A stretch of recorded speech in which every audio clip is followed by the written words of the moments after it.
Ravi de vous retrouver pour ce nouveau numéro du Dessous des cartes. Notre photo du jour nous emmène en Californie, à San Francisco, devant le siège de Twitter en janvier 2021, qui venait de prendre une décision historique, suspendre le compte de Donald Trump. Il s'agissait, selon Twitter, de l'empêcher de mettre davantage en péril la démocratie américaine, tandis que ses partisans avaient envahi violemment le Capitole à Washington. Cet événement a été comme un coup de tonnerre, une prise de conscience brutale du pouvoir détenu par les géants du numérique, capables de couper le sifflet aux grands de ce monde. Avec des milliards d'utilisateurs, les réseaux sociaux sont de fait aujourd'hui un sujet géopolitique majeur, et c'est ce qu'on va voir aujourd'hui. Car ces réseaux sur lesquels nous passons des heures, qui les contrôle? Qui les régule? Comment protéger toutes ces données personnelles que nous y laissons? Vous allez voir que selon qu'on vit dans un état de droit ou dans un régime autoritaire, la question ne se pose évidemment pas de la même manière. Sortons nos cartes. En 2021, 53,6% de la population mondiale est présente sur les réseaux sociaux, soit la quasi-totalité des internautes. On dénombre plus de 4,2 milliards de comptes actifs, soit un demi-milliard de plus qu'en 2020. Un internaute a en moyenne un compte sur un peu plus de 8 plateformes et il y consacre près de 2h30 par jour. Alors si l'histoire d'Internet remonte aux années 1960, l'histoire des réseaux sociaux, elle, est relativement récente. Elle commence en 1997 avec l'apparition aux États-Unis du premier réseau social à proprement parler, sixdegrees.com. D'autres plateformes de ce type vont ensuite se développer.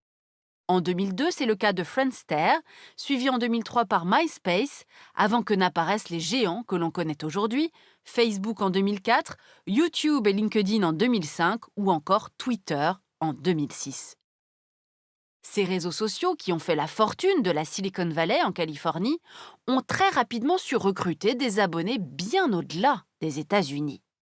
Les plateformes américaines sont d'ailleurs celles qui cumulent aujourd'hui le plus d'utilisateurs à travers le monde.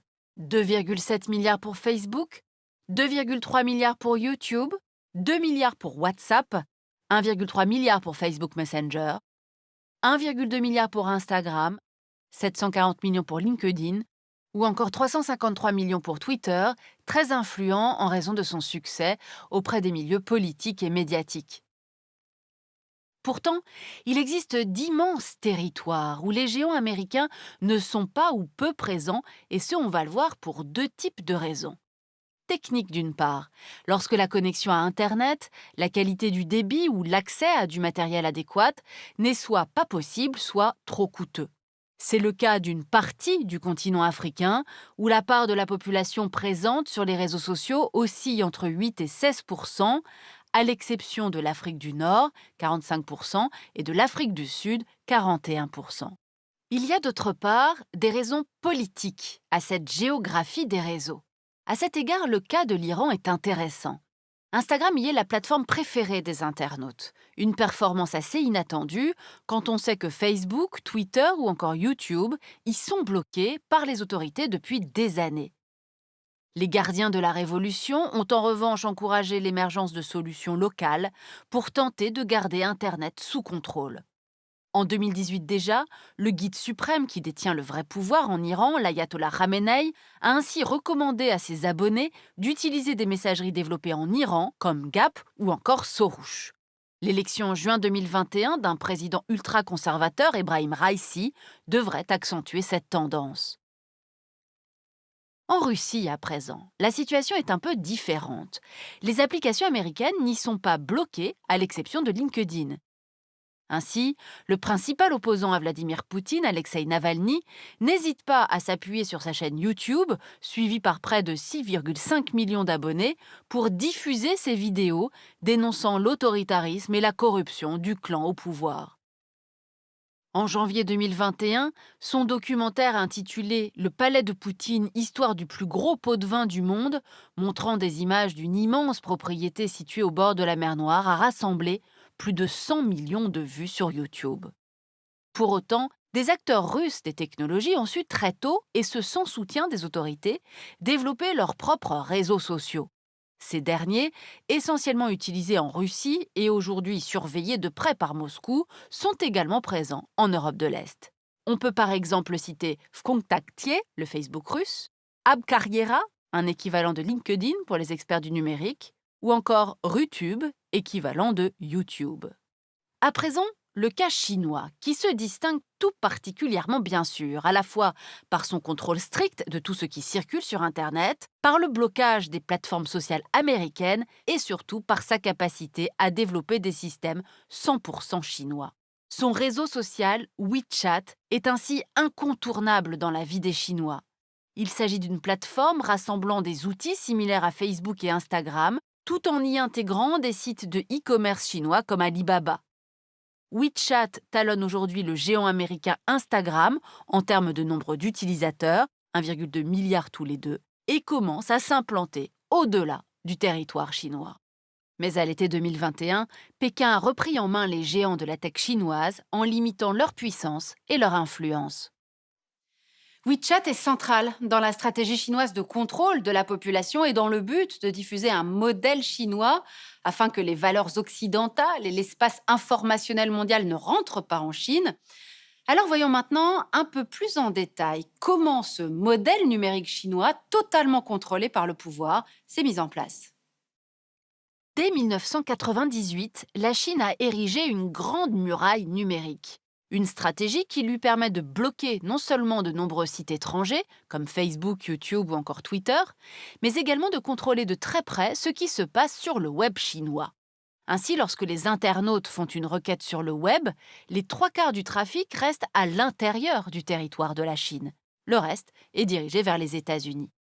À titre de comparaison, c'est le ratio inverse pour la France ou l'Allemagne, dont on estime que 25% du trafic seulement reste dans le pays d'origine de la requête. Il n'en reste pas moins que cette structuration du réseau Internet de la Chine a surtout permis à des acteurs chinois de développer en toute quiétude des géants qui se sont hissés dans le top 10 des réseaux sociaux les plus utilisés au monde, à l'image de WeChat que l'on a vu tout à l'heure. Mieux encore, ce protectionnisme numérique n'a pas empêché des acteurs chinois de partir à la conquête de nouveaux marchés, à l'image de TikTok, une application née en 2017 et développée par l'entreprise chinoise ByteDance. 3 ans seulement après son lancement, cette application spécialisée dans la diffusion de vidéos courtes cumulait près de 700 millions d'abonnés hors Chine. De nombreux utilisateurs, friands de cette application chinoise, la téléchargent partout dans le monde, aux États-Unis, en France, mais aussi en Inde, au Brésil, au Mexique ou encore en Russie. Depuis 2018, TikTok, c'est l'application la plus téléchargée au monde, à l'exception de celle consacrée aux jeux. Alors voyons à présent ce qu'il en est dans la démocratie libérale qui a longtemps été pionnière et leader dans le domaine numérique, les États-Unis, qui sont aujourd'hui, on va le voir, en plein débat sur les enjeux de régulation. Au départ, les États-Unis, le pays du libéralisme, ont laissé faire les acteurs du numérique. Symbole d'une réussite à la fois technique et entrepreneuriale américaine, les GAFAM témoignaient de l'influence des États-Unis dans le domaine d'Internet depuis sa création. D'une certaine manière, le rôle de mobilisation qu'avaient joué les plateformes américaines pendant les printemps arabes s'inscrivait dans cette vision messianique américaine qui consistait à diffuser au maximum les valeurs de liberté et de démocratie dans le monde. Mais progressivement, les réseaux sociaux se sont retournés contre la vie démocratique américaine, comme on a pu le constater lors de l'élection présidentielle de 2016. Facebook a d'abord été accusé d'avoir laissé une agence britannique spécialisée dans les campagnes d'influence, Cambridge Analytica, d'aspirer les données personnelles de dizaines de millions d'Américains à des fins électorales pour le compte du candidat républicain Donald Trump. Dans le même temps, des agents de l'Internet Research Agency, basée à Saint-Pétersbourg, une officine de propagande à la solde du Kremlin, ont mis en place une campagne de désinformation des électeurs américains à grand renfort de faux comptes et de publicités ciblées sur des plateformes comme Facebook. Ces détournements répétés des outils de Facebook ont ainsi conduit le patron de la plateforme, Mark Zuckerberg, à devoir s'expliquer devant le Sénat en 2018 et en 2019, mais aussi à la veille de l'élection présidentielle de 2020, où ce dernier a une nouvelle fois été auditionné en compagnie de ses homologues de Twitter et de Google. Depuis ces affaires, le débat sur la responsabilité des réseaux sociaux n'en finit pas de diviser l'Amérique. À peine au pouvoir, l'administration Biden s'est aussitôt saisie d'un projet de nouvelle législation sur la régulation des grandes plateformes et la protection des données personnelles, s'inspirant notamment du modèle européen. Voilà pour ce tour du monde des réseaux sociaux, enjeu de soft power dont vous aurez compris que les démocraties et les États autoritaires ne font pas le même usage. Après avoir inventé ces réseaux au nom de la liberté d'expression, la démocratie américaine réalise qu'elle est allée trop loin dans le laisser-faire et s'attelle désormais à réguler. De son côté, l'État autoritaire chinois a créé son propre modèle de réseaux sociaux qu'il contrôle totalement, y voyant une aubaine technologique pour surveiller la population. Enfin, l'Union européenne, elle, n'a pas cherché à développer ses propres géants du numérique, mais s'est montrée pionnière pour édicter des règles afin de garantir la sécurité et la souveraineté des données. L'Europe, puissance normative, à défaut d'autre chose. Pour aller plus loin, Planète Média, géopolitique des réseaux et de l'influence, par Philippe Boulanger chez Armand Collin. Et puis La civilisation du poisson rouge par Bruno Patino. L'actuel président d'Arte dresse un tableau référencé des dérives de l'économie de l'attention, publié aux éditions Grasset en avril 2019.